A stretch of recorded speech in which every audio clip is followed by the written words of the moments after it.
قوات العميد طارق قد تتسلم أهم مواقع الإصلاح العسكرية وتنشر قواتها في أرجاء مدينة تعز.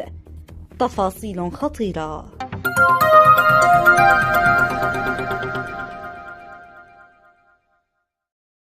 قالت مصادر ميدانية إن وحدات عسكرية من قوات حراس الجمهورية بقيادة العميد طارق صالح نائب رئيس مجلس القيادة الرئاسي انتشرت في أرجاء مدينة تعز أهم معاقل الإصلاح.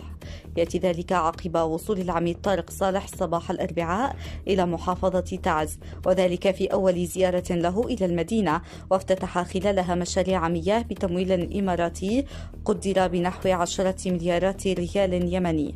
محللون سياسيون أشاروا إلى أن انتشار قوات عسكرية تابعة لطارق صالح في شوارع مدينة تعز المعقل الرئيس لحزب الإصلاح بهدف تأمين زيارة إلى جانب تنفيذ التوجهات الجديدة للتحالف لتصحيح مسار